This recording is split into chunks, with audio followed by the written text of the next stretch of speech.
Assalamualaikum warahmatullahi wabarakatuh. Perkenalkan, nama saya Diva Rizaljaria dengan NIM 123490016 dari Program Studi Rekayasa Instrumentasi dan Automasi Institut Teknologi Sumatera.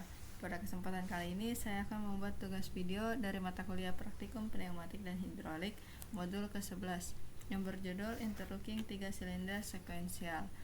Nah, jadi pada modul 11 ini kita akan fokus membahas tentang interlocking 3 silinder yang bekerja secara sekuensial. Nah, topik ini itu sangat penting dalam dunia otomasi industri karena mayoritas mesin modern itu menggunakan beberapa aktuator yang harus bergerak dalam urutan tertentu. Tanpa sistem interlocking, sebuah mesin dapat mengalami tabrakan antar komponen, gerakan tidak sinkron, atau bahkan kerusakan mekanis. Nah, pada praktikum ini kita mempelajari bagaimana sih kita mengendalikan 3 aktuator pneumatik, yaitu silinder kerja ganda yang masing-masing bisa bergerak maju dan mundur. Jadi kita akan menggabungkan rangkaian pneumatik dengan logic control menggunakan PLC. Artinya, selain pemahaman mekanik, kita juga berlatih mengimplementasikan sequencing dan interlocking logic. Nah, modul ini itu sangat relevan dengan dunia kerja karena sistem sekuensial 3 aktuator sering dipakai pada mesin pengepakan, pick and place, conveyor otomatis hingga robotik sederhana. Nah, di video ini kita akan membahas teori, ladder diagram, fungsi setiap rung, sampai mekanisme detail kapan sebuah silinder boleh bergerak dan kapan tidak. Dengan demikian, kita memahami alur kerja secara menyeluruh, bukan hanya menekan tombol start dan melihat silinder bergerak. Selanjutnya, ini tujuan praktikum. Jadi di tujuan ini tidak hanya sekadar memahami cara kerja silinder pneumatik, ada tujuan pembelajaran yang lebih penting, yaitu memahami konsep interlocking. Interlocking adalah sistem pengaman berbasis logika yang memastikan suatu aksi tidak dapat terjadi sebelum aksi sebelumnya selesai dilakukan. Jadi dalam konteks 3 silinder, misalnya silinder B tidak boleh maju jika silinder A belum ada pada posisi ujung maju. Begitu pula silinder C tidak boleh bergerak jika silinder B belum selesai. Lalu tujuan lain dari praktikum ini ialah memberikan pengalaman praktik langsung kepada mahasiswa agar mampu menganalisis urutan gerakan aktuator. Jadi mahasiswa itu akan belajar membaca kondisi sensor limit, memahami feedback dari sistem, dan menghubungkan dengan logika ladder PLC. Selain itu, mahasiswa juga akan berlatih rangkaian pneumatik yang sesuai. Nah, jadi dengan kita memahami itu, kita bisa menguasai tujuan ini. Mahasiswa itu bisa merancang sistem otomatis yang aman, efisien, dan reliable karena interlocking adalah fondasi dari operasi mesin industri yang bisa dibilang berskala besar. Selanjutnya, interlocking 3 silinder atau sekuensial interlocking 3 silinder sekuensial ini berarti mengatur 3 aktuator agar bekerja dalam urutan tertentu. Urutan standar adalah A maju, B maju, C maju, kemudian kembali C mundur, B mundur, A mundur. Oke. Jadi setiap perpindahan urutan dikembalikan oleh sensor posisi. Sensor inilah yang memberitahu PLC tentang posisi aktual silinder. Interlocking memastikan kondisi aman. Misalnya, jika silinder A belum sepenuhnya maju, sistem tidak akan mengizinkan silinder B itu untuk bergerak. Ini sangat diperlukan dalam mekanisme penjepit dan pendorong, misalnya pada mesin pressing atau mesin perakitan. Dengan interlocking, komponen tidak saling bertabrakan dan urutan kerja menjadi konsisten. Nah, dalam sistem ini, PLC menjadi otak pengendali. Melalui ladder diagram, PLC mengevaluasi kondisi sensor, status coil, solenoid, logika step atau step memory, dan memastikan bahwa tidak ada langkah yang dilompati. Sistem ini itu merupakan contoh penerapan sequential control yang paling mendasar, tetapi paling sering digunakan dalam industri. Nah, di sini ladder PLC-nya. Ladder PLC ini ialah bahasa pemrograman berbasis simbol kontak relay. Pada rangkaian interlocking 3 silinder, ladder diagram digunakan untuk menentukan kapan solenoid A, B, dan C aktif, serta kapan solenoid retraksi A, B, dan C bekerja. Ladder menggabungkan logika seperti kontak NO, kontak NC, coil output, dan memory bit untuk menandai langkah urutan. Jadi pada sistem seperti ini, kita tidak hanya menyalakan coil secara langsung, tetapi juga menggunakan step logic atau step logic. Setiap step memiliki syarat tertentu untuk aktif. Misalnya step 1 aktif setelah tombol start ditekan dan seluruh silinder berada di posisi awal. Kemudian step 2 aktif ketika sensor A+ on dan seterusnya. Kita juga harus memperhatikan interlocking protection, yaitu kondisi di mana coil tertentu tidak boleh bekerja jika coil lain masih aktif. Misalnya solenoid maju A+ tidak boleh aktif bersamaan dengan solenoid mundur A-. Hal ini penting agar arah gerak aktuator tidak bentrok. Nah, pada slide ini biasanya ditampilkan nih ladder lengkapnya. Setiap rang di dalam ladder mewakili satu logika kecil yang berdiri sendiri tapi saling berhubungan untuk menentukan urutan besar. Kita bisa membayangkan ladder seperti sebuah peta perjalanan, mulai dari kondisi awal, bergerak, melewati step by step, dan kembali ke titik reset. Rang awal berfungsi sebagai inisialisasi, rang lanjutan mengatur logika A+, rang berikutnya mengatur B+, dan seterusnya hingga C-min. Kunci utama sequential ladder ialah penggunaan sensor limit sebagai indikator perpindahan step. Tanpa sensor, PLC itu tidak bisa menentukan apakah silinder sudah benar-benar selesai bergerak, dan ladder juga biasanya memiliki logika reset otomatis untuk memulai siklus berikutnya.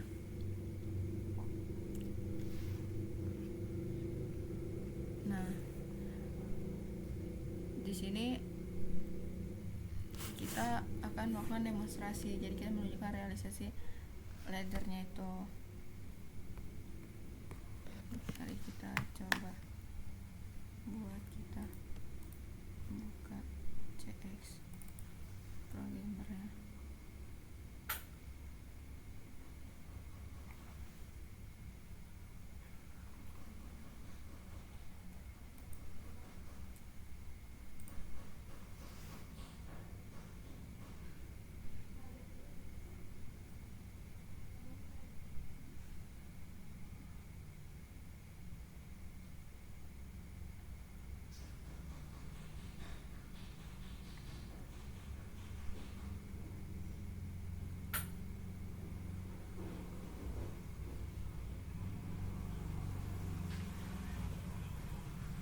Kita klik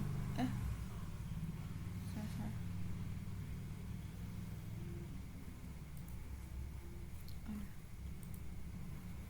Buka CX tadi.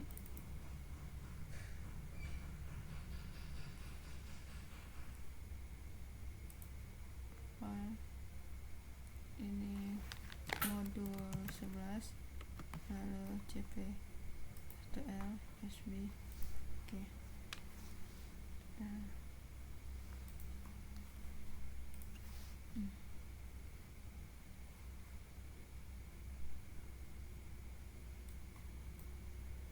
kita masukin 0.00 on,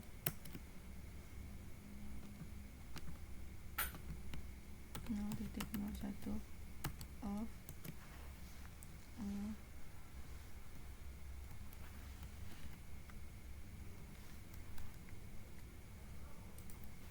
0.01 off, scan file W 0.00 sistem. Selanjutnya sini W 0.0 sistem. Nah, di rang ini W 0.00 sistem 0.05 proxy atau sensor.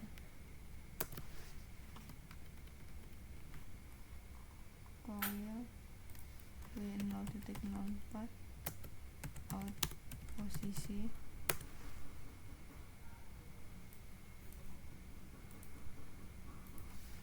W 0.00 sistem T000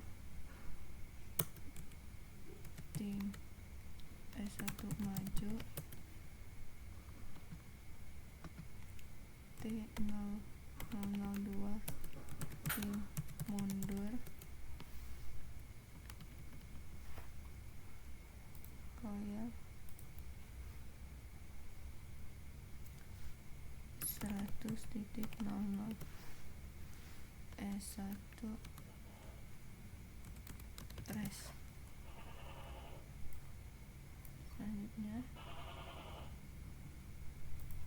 di sini T0001 tim S2 maju, sini T02 tim mundur, dan sini 100.01 S2 press. Lanjut ke sini T003 tim S3 maju, sini 100.02 S3 dorong. Oke. Nah, ini W0.00 sistem, W0.04 out posisi, masukin tim 234 gas 20 tim S1 maju. Oke, lanjut ke sini.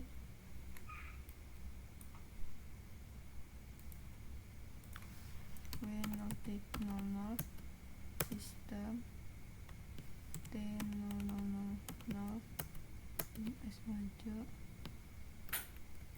W0.04 out posisi,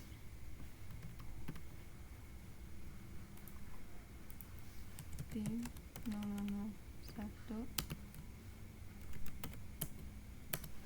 timer S2,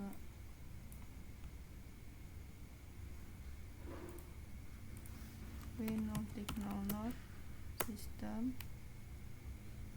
T231 W0.04 posisi,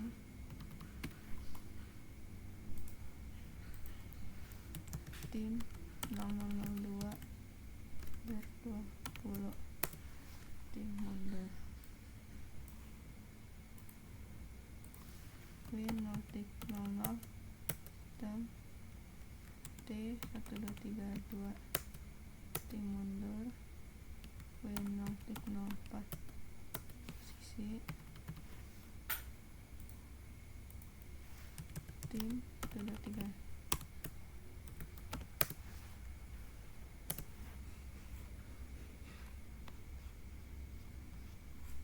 Nah, sini saya membuat kalendernya. Kita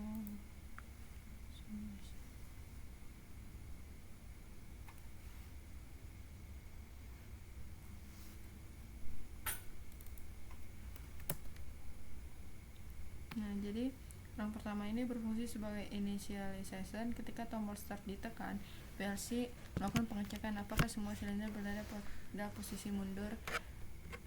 Jadi sensor A-min, B-min, dan C-min itu harus aktif. Jika salah satu belum aktif, PLC tidak akan melanjutkan siklus karena kondisi awal belum aman. Rang ini biasanya mengaktifkan memory state. Nah, lalu rang kedua itu menggerakkan silinder A maju. Pada rang kedua ini logika ladder mengaktifkan solenoid A+. Ini hanya boleh terjadi jika dua kondisi terpenuhi. Nah, pada rang 3 setelah step 2 aktif, rang ketiga di ladder mengaktifkan solenoid B+. Solenoid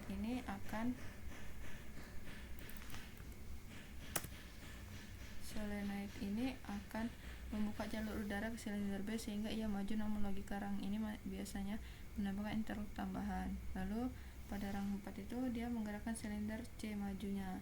Jadi rang keempat ini bertugas menggerakkan silinder C maju. Logikanya mirip seperti sebelumnya. Nah, ketika C maju dan sensor C plus on, PLC tahu bahwa siklus maju selesai. Ini berarti seluruh proses A, B, C telah sukses dilakukan. Lalu silinder C di-crash setelah urutan maju selesai. Leader biasanya memerintahkan silinder C untuk kembali duluan. Mengapa C yang harus mundur terlebih dahulu? Karena C adalah aktuator paling depan pada sistem. Jika B mundur sementara C belum mundur, dapat terjadi tarikan mekanik atau benturan komponen. Nah, selanjutnya sama seperti itu. Oke, jadi mungkin pada bagian ini saya telah menyelesaikan tugas video saya. Jika ada kekurangan atau kesalahan, saya mohon maaf. Saya akhiri. Wassalamualaikum warahmatullahi wabarakatuh.